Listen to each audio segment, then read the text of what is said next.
Assalamu alaikum warahmatullahi ‘yan uwa, barkamu da shiga cikin sabon bidiyon mu na yau. Bidiyon mu a yau shine mun kawo muku wata hanya da zaka sa WhatsApp guda biyu a cikin waya ɗaya. Saboda da dama wasu suna amfani da layuka biyu sai su ce da wannan suke WhatsApp, amma kuma ɗayan ba sa iya samun damar yin WhatsApp da shi saboda waya ɗaya ne da su. To a yau ko kana da layi biyu, ga hanyar da zaka bi ka sa WhatsApp guda biyu a cikin wayarka, kuma kowanne zaka rinka amfani da shi a turo ma saƙo a tura, kamar yadda ka yi aiki da wannan haka za ka yi aiki da wannan. Sannan ba iya WhatsApp kaɗai ba, duk wani abu da ya shafi account, Facebook, Instagram, Twitter, Telegram, duk wani abu da ya shafi chat account ko kuma wani account ko na Google account ko Gmail, to kowanne za ka iya yin amfani da wannan hanyar ka saka guda biyu a ciki. Amma kafin mu shiga cikin bidiyon, in yau ne farkon ka da kallon bidiyon mu, akwai wani guri da aka rubuta subscribe, ka danna mana shi domin shi ne ke ƙara mana ƙarfin gwiwa, sannan kuma shi zai sa ka samu bidiyon kai tsaye daga zaran mun saka.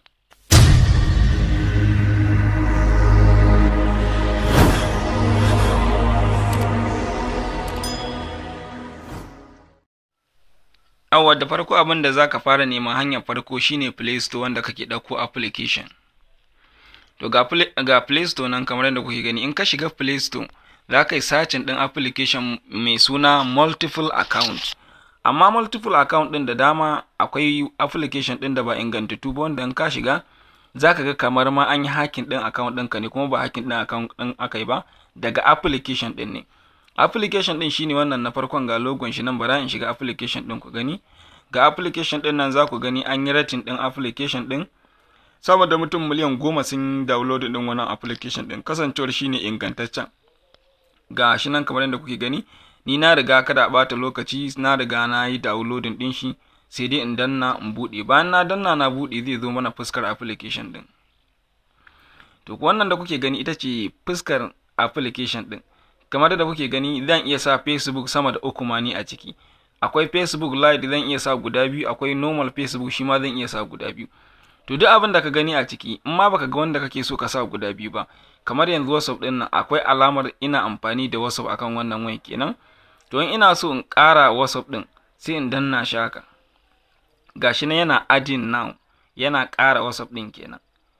To nan da dan ba tare da bata lokaci ba, yanzu nan zai gama adding din. Dan ma network din yana rawa. Yawa, gashi nan ya gama adding din kamar yadda kuke gani. To kamar yadda kuke gani ya ƙara mana WhatsApp akan wannan wayar.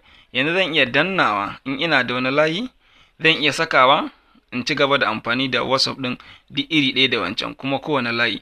Kuma zan zo nan, shi wannan WhatsApp ɗin da kuke gani, gashi na shiga, zan iya shiga WhatsApp ɗina in yi amfani da shi.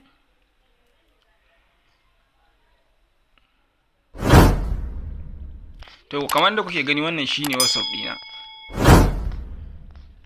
Wannan shine WhatsApp ɗina wanda nake amfani da shi. To daga dare ka zo nan, shi ma in ka shiga nan gurin, kana shiga shi kuma wannan WhatsApp ɗin, shi ma za ka ga yawwa. To kamar yadda kuke gani, gashi na ya buɗe.